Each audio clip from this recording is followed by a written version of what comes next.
All right, let's jump right into this explainer on the infamous ED-209.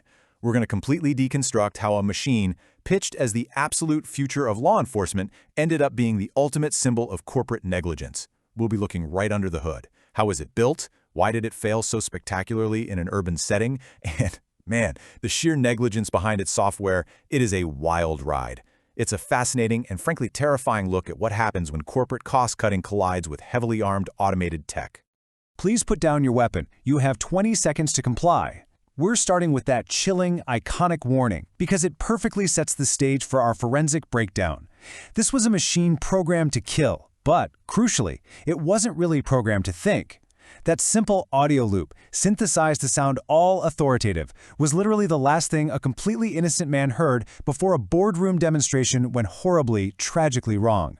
So how on earth did we get there? Part 1. The Future of Law Enforcement and OCP's Corporate Vision. So, OCP Senior Vice President Dick Jones pitched the ED-209 as this friendly face of neighborhood policing, a machine for urban pacification. But, spoiler alert, that was a total lie. Dick Jones didn't care at all about neighborhood policing. Deploying it on the streets was actually just a badly conceived cost-saving test run. The real ultimate goal? Securing a massive, incredibly lucrative military contract.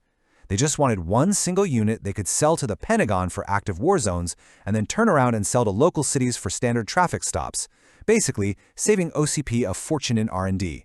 Section 2. The Arsenal and Anatomy of ED-209. Built for War. Let's talk hardware, because equipping a street cop with this specific loadout is absolute madness. I mean, think about it. The Droid is armed with two 20mm automatic cannons on its right arm, another 20mm cannon and an auto shotgun on its left arm, plus a launcher loaded with 3 infrared homing rockets. Oh, and it even features a psychological warfare soundboard. It literally uses raw, unprocessed recordings of angry black leopards to intimidate suspects. Deploying this kind of arsenal for a routine police matter, it's the equivalent of calling in an Apache helicopter gunship to stop a jaywalker. It is pure, terrifying overkill. Part 3. Victim of corporate design. Basically, the Ford Pinto of robots.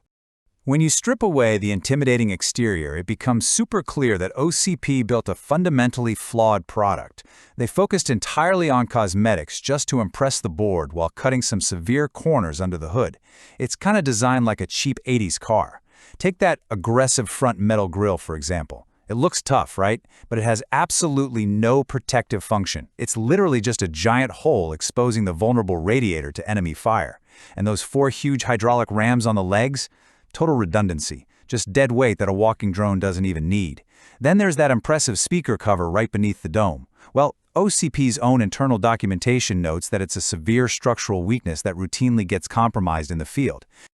Moving on to Section 4, Helplessness in the Urban Environment, a city pacifier defeated by city infrastructure. And boy, did it fail spectacularly out in the real world. The dark irony is that this multi-million-dollar titan of urban pacification couldn't even navigate basic, everyday city infrastructure. Because of its top-heavy design and those massive, clunky feet, it simply couldn't process narrow stair risers. Remember that critical pursuit? It took one step down, slipped, fell entirely on its back, and just squealed helplessly like a pig, completely unable to right itself. And it gets worse. On other occasions, its feet would literally just get wedged and stuck in open city manholes. It was, quite frankly, a total joke in an urban setting. Section 5. Software Vulnerabilities and Bugs. A complete digital disaster. So, to save money and somehow meet Dick Jones's completely impossible deadlines, OCP used junior software developers and contract workers. And what did they do? They carelessly pasted civilian arrest protocols directly over raw, unedited military targeting code. Think about that for a second.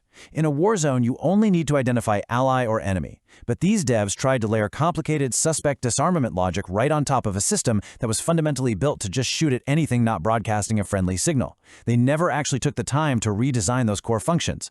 And the security of this software? Virtually non-existent.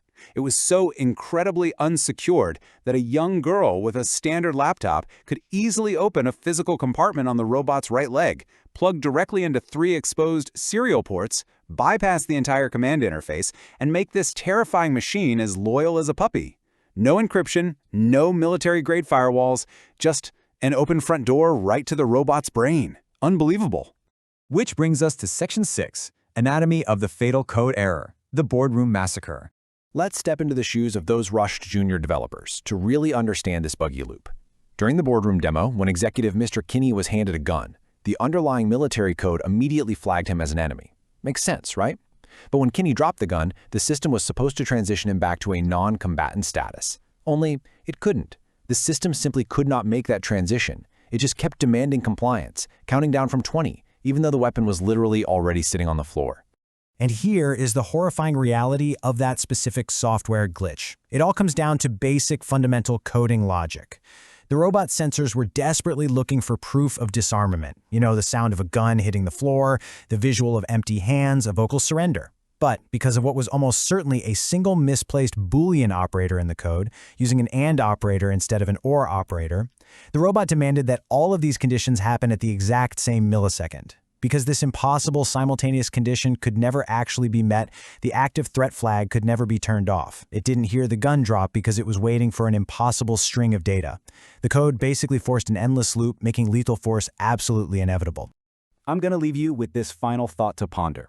We've just seen how rushing a product, prioritizing flashy style over actual function, and cheaping out on software architecture turned what was supposed to be a peacekeeping tool into a mindless killing machine. It really makes you wonder, doesn't it?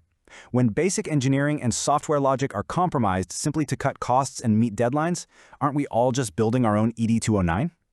Thanks for joining me on this explainer, and I really hope this deep dive completely changes how you look at the design and programming of the automated machines all around us.